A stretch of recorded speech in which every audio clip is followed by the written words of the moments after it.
Hey friends, Tara Boston-Kemper here, owner and therapist of The Counseling Hub, which is a private practice in Columbia, Missouri. So I'm on my way home from seeing clients today, and I end up spending a lot of time reflecting in my car because I have about a half-hour drive, and it's just mostly a straight shot, which is nice, and the scenery is really pretty, but you know, it's a lot of the same stuff. So there's a couple things that are percolating for me that are like going on in my mind. One is about listening, which sounds silly, but is worth mentioning. And then the other is, no, actually that's it. I think listening is like the main thing.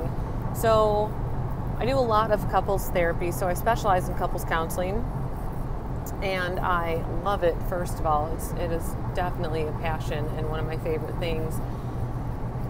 And almost one of the very first without fail things that I like to do with couples is to have them engage in it sounds so silly, but it's like a basic speaker-listener experience. And it sounds basic and it sounds, oh, that's easy. It's not. It's not, because we, as a United States people in the United States, I think, as a society, don't listen for the sake of listening. We listen so that we can respond. We listen so that we can tell our own story. We listen so that way we're polite, but we don't really care what the other person is saying. We're just waiting for them to stop talking. That's how we listen. Guess what? That's not what fucking listening is. That's not listening. So then whenever you get two people in a session, or three, you know, if you're in a poly relationship or an open relationship and there's multiple partners, anyway, but I primarily see dyads, so two people. When you get two people in a counseling session and they start talking, because in couples counseling you should be talking to each other and not to the therapist, because you have to learn how to do things on your own, and your therapist should be a guide, but that's a whole different video. So as you start talking to one another, one of the things that I quickly found out, and probably before I was like really into this, people hear what they want to hear versus hear what you're actually trying to say.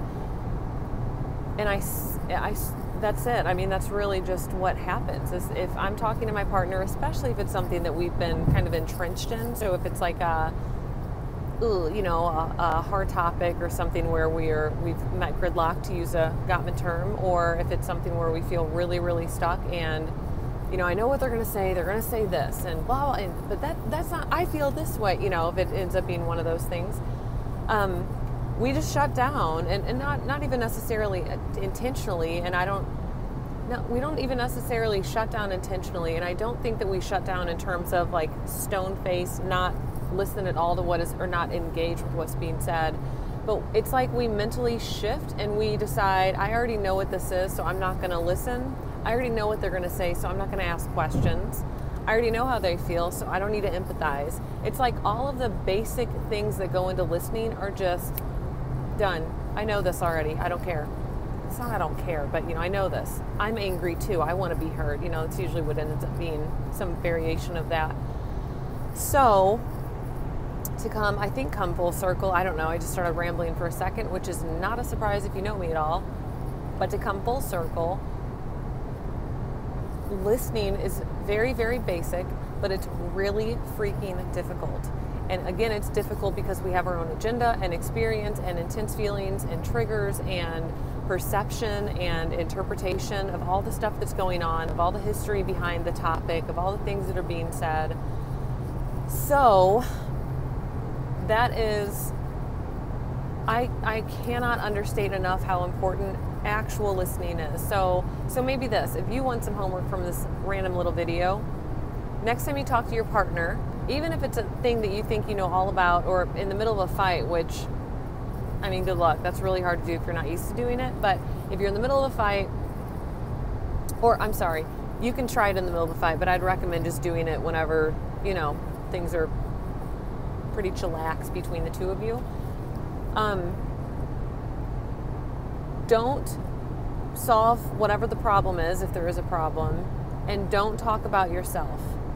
All I want you to do is hear what they're saying, repeat it back to them. So we call this summarizing or recapping. So if my partner says, I had a shit day at work, my boss sucks, and I'm like, that sucks. Like, you had a terrible day.